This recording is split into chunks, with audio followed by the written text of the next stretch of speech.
good afternoon. I'm Patty Tapakian from Rare Properties, and today I have with me Trey Linder, our mortgage partner from Movement Mortgage. How you doing, Trey? Doing good. Thank you, Patty. Today we're going to discuss, I thought it'd be nice to just let everybody, prospective buyers out there know what the process is, even if they bought something in the past. Things have changed in the past few years, that I thought it'd be a good idea, whether they're a first-time home buyer or a previous buyer, to give them a little bit of what's going on in the market and what a lender does. Yeah, definitely. Pre-2007 lending was very, very different.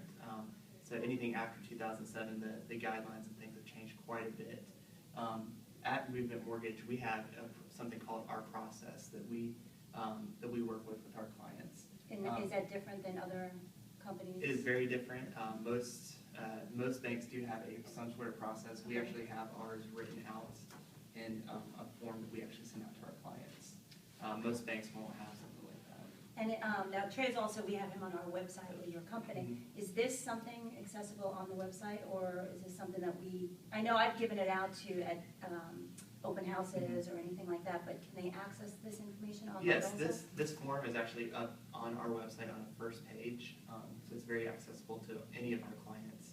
This is our pride and joy. This is something that we commit to our clients, and we want to make sure that we follow this. All right. Do you want to just why don't you just give us a little rundown of what it is? So first off, when we have our first initial conversation, I'll go ahead and take a loan application. Usually takes about 15 to 20 minutes over the phone, in person, or you can sign up on my website and do application online.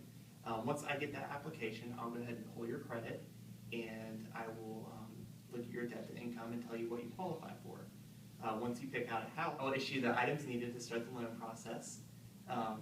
This will consist of last 2 months of bank statements, the last 2 months of any stocks, 401ks, or any investments, your last 30 days of pay stubs.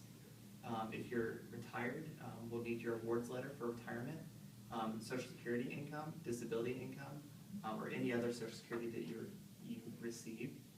We'll need your last 2 years of 1099s, last 2 years of W-2s, and a copy of your driver's license or any military ID. Well, now I have a question. When you go through the initial process, so if somebody, normally what I do when a buyer comes in, I get their basic information. A lot of times they tell me, well, I want to buy 150, 300, 400, and naturally they have no idea what they actually qualify for. So then I send them to you, and that's the process that I've been working, because I don't feel comfortable taking somebody driving them around if they're not qualified to buy $150,000 house, or somebody could be qualified for 150 but can actually buy 350. So it's nice to know what they're qualified to buy for. But when they first call you, so if I send them to you, what is it that that you can? How do you find out what they're actually qualified for? So that when you send me that letter, and I know he's great, he gets back to me ASAP, but what is it that you ask for so that people know what they're going to get at that first phone call? The biggest two things right now are income and credit. It's the two biggest things in our industry. There's a lot of things on credit that could change, including your score, your debts. It changes a lot of things on your credit profile. Your income is another big thing.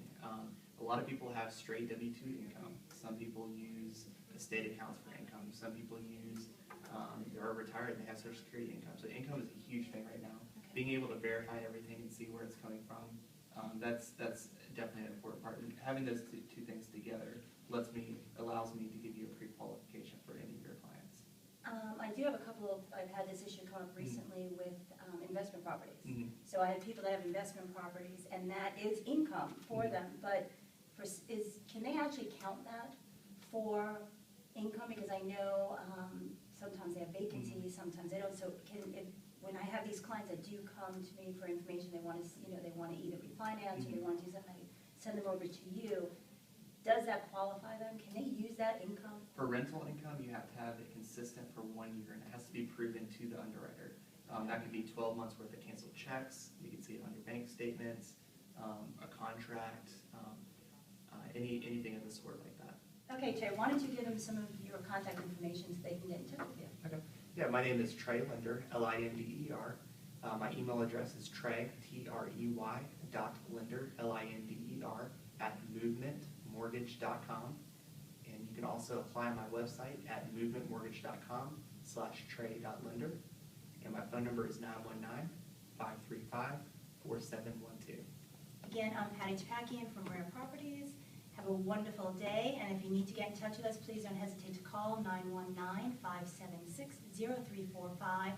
Our website is www.rareproperties.biz, and you can also Trey's on our website, on our lender page, on our partner page, and I hope you have a great day. Thank you. Thank you.